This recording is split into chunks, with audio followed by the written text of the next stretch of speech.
Here's the series of events that led to the controversy at the Osceola County Jail. First, Michael Rigby's escape on February 19th. Almost a month later, a second inmate, Carlos Rosa, was able to escape. That was March 17th. Then on March 27th, jailers accidentally released the wrong inmate. 3 days later, the head of the Osceola County Jail, Chief Greg Futch, handed in his resignation. He escaped February 19th by cutting this toilet with a handmade saw. I'm not looking to fire people. That's not what my job is. My job is to identify the issues and find resolution. And that's what I'm going to do. Last year, Kim Bogart was the executive director of the Florida Corrections Accreditation Commission. This same organization, which evaluates county jails, gave the Osceola County Jail a perfect score. Bogart says while accreditation is built on identifying that appropriate policies and procedures are in place, it is not a measure of an individual's performance. It's not the whole story. The whole story is... Authorities say Rigby's cellmate offered the guard $40,000 for a hacksaw to use to escape, but Caraballo didn't deliver.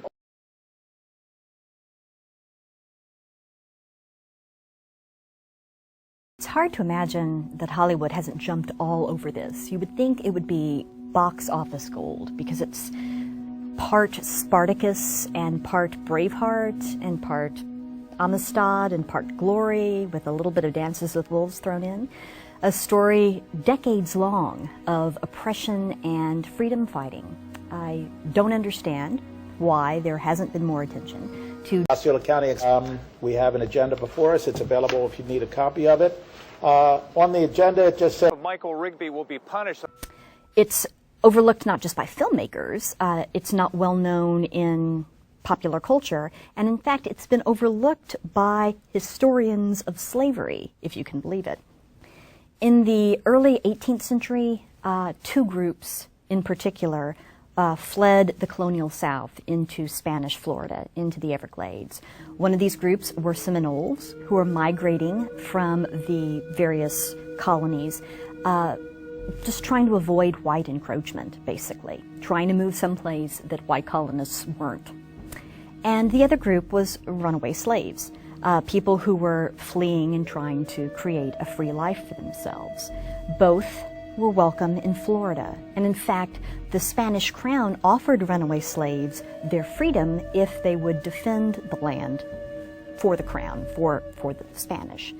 So a mixed society emerged in the Everglades of intermarriage, family intermingling between these runaway slaves and the Seminoles. Kissimmee is a destination within a destination, located only minutes away from Orlando's world-famous theme parks. But there's so much more to experience here. Kissimmee is a place with discoveries as diverse as your mind can dream. From exploring lakes on airboats to cheering on knights in battle while you dine. Watch cruises of classic cars or dive into nature on a zipline safari. Stroll through quaint downtowns to dine and shop. Or be adventurous with an up-close animal encounter. Kim Bogart comes to Osceola County with 16 years experience with the St. Lucie and Pasco County Sheriff's Departments, 9 years in public safety and management operations. But his key objective as Osceola County's interim jail director is to access jail operations. And the areas that I'm looking very closely at are going to be security, facilities, investigations, personnel, policies and procedures, and programs, and evaluate those. Only time will tell what happens. Get your soul covered in the blood of the Lamb and your name in the book of life. You're going to spend a lot of time in prison. The only thing promised to life is death. It's the only thing that's promised to life.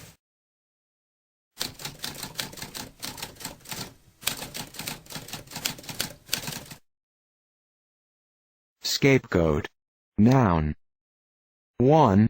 In the Mosaic Day of Atonement ritual, a goat symbolically imbued with the sins of the people, and sent out alive into the wilderness while another was sacrificed. 2. Someone punished for the error or errors of someone else. For example, it's a good closer to a chapter in a very difficult time for Osceola County. Almost 36 jail employees were cited partly for Rigby's escape for not following procedures. The escapee who triggered a house cleaning at the Osceola County Jail. And just how those staff members blamed in the escape of Michael Rigby will be punished. Michael Rigby will be punished. Michael Rigby will be punished. That's something we may learn from the county manager or the chief of the jail as soon as tomorrow. Someone punished for the error or errors of someone else. For example, he is making me a scapegoat. The whole story is what I'm going to get, what I'm going to learn while I'm here. It takes this continuous monitoring, and it's holding supervisors accountable to be sure that they're doing what they're supposed to be doing, not just when the assessors are here, but every day, 7 days a week, 365 days a year. Kim Bogart says even though his contract is short, he adds that he can make a significant improvement in the way the jail operates. At the Osceola County Jail, I'm Gail Pascal Brown, West 2 News. Gail, thanks. Here's the series of events that led to the controversy at the Osceola County Jail. First, Michael Rigby's escape on February 19th. Almost a month later, a second inmate, Carlos Rosa, was able to escape. That was March 17th. Then on March 27th, jailers accidentally released the wrong inmate. 3 days later, the head of the Osceola County Jail, Chief Greg Futch, handed in his resignation. All I want to know is why must I stay locked up for 27 years? That could involve the FBI. The public... The community, they are afraid. That's the bottom line. They are afraid. 9 investigates allegations of corruption, money mismanagement, and nepotism at the Osceola County Clerk of Courts. And new at 6, we found out the mounting claims could lead to a criminal investigation against Armando Ramirez. He needs to do his job and not keep thinking about politics and image and reputation. The public trust may have been violated in the name of politics, with even more allegations. Voters just aren't that impressed with criminal allegations against politicians. Another crook. Exactly. I think there is a sense out there, and it is stronger now than maybe it has ever been, that they're all crooked, that they're all, and Charlie Crist, sort of foments this, talking about how many people he's had to remove from office since he's been governor. You've got the former chairman of the party about to go on trial. I think that there is a strong sense in the general public that, yes, maybe Rick Scott did have something to do with Medicare fraud and Medicaid fraud, but probably so did everyone else. And so now I just want to hear who's the least crooked or who's the best of all the crooks, because they all are.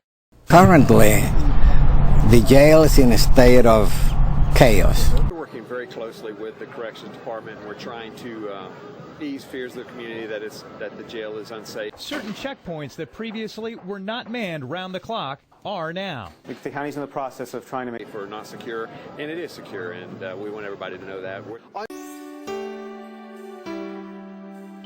I'm Tim Roberts at Osceola County Corrections Department. We have over 1,200 inmates, ranging from anyone who commits driver's charges all the way up to murder charges. My position is a correction officer, but they are the men and women responsible for guarding people who have been arrested or who have been convicted of a crime and sentenced to serve time in a correctional institution. Duties include supervising inmate activities and maintaining good order, searching prisoners in their cells for weapons, drugs, and other items that may be forbidden, and occasionally breaking up fights between prisoners. Officers must even be prepared to respond to riots or hostage situations. Strength, good judgment, and the ability to think and act quickly are indispensable, while strength of character may be the most important personal trait of all. Correctional officers have a great deal of power over the lives of inmates, so they must have the ability to be firm and fair at all times. You're going to take somebody to escape and kill somebody in the county? And it is secure. The inmate trying to break out is Angel Santiago, a violent felon serving 2 life sentences. Someone had gotten a pistol through jail security with a magazine containing enough bullets to kill or wound nearly a dozen people. Further investigation revealed this to be an inside job. Corrections officer Michelle Hung, who developed a relationship with Santiago behind bars, is charged with smuggling the gun inside. That is right, Sion. Terrell McGowan didn't even pass his probation period. 30-year-old McGowan actually was arrested on Sunday night, charged with possession of marijuana and possession of drug paraphernalia, according to the Osceola County Sheriff's Department. Now, of course, this comes after a number of problems at the jail and at least two people breaking out of the jail. Now, this is also prompting the National Institute of Corrections, or the NIC, which is a division of the U.S. Department of Justice, to step in and help. Now, I can tell you they did halt hiring procedures back on April 6th, and McGowan, the person who was arrested, was hired prior to April 6th. So again, he has been arrested just 2 weeks on the job, but National Security, or the National NIC is coming in to step in today. We'll, of course, will follow this big story and continue to bring you the very latest. Reporting live in Osceola County, Erica Washington, West 2 News. Thank you, Erica. And West 2 continues to be in front of this story for late break. And it is secure, and we want everybody to know that. Good morning, everybody. We are live outside the Osceola County Jail this morning. This was the scene of a jailbreak last night. According to the Sheriff's Office, 39-year-old Carlos Alberto Rosa broke out of the jail. He has been missing ever since 10 o'clock Tuesday evening. The Sheriff's Office, they have had dogs on the ground. They have had deputies all over the county. Officials today admitted razor wire around the perimeter of the jail was incorrectly installed, so it did not prevent inmates from leaving the jail. The state will now review procedures at the jail. Was it easy to get out? It was easy to get out. Problems are piling up at the Osceola County Jail, and 2 escapes and a mistaken release has left. We've had some challenges this week. Left the Osceola County Jail with a major black eye. And those elected officials found themselves in some hot water today. Michael Rigby will be punished. Michael Rigby will be punished. Michael Rigby will be punished.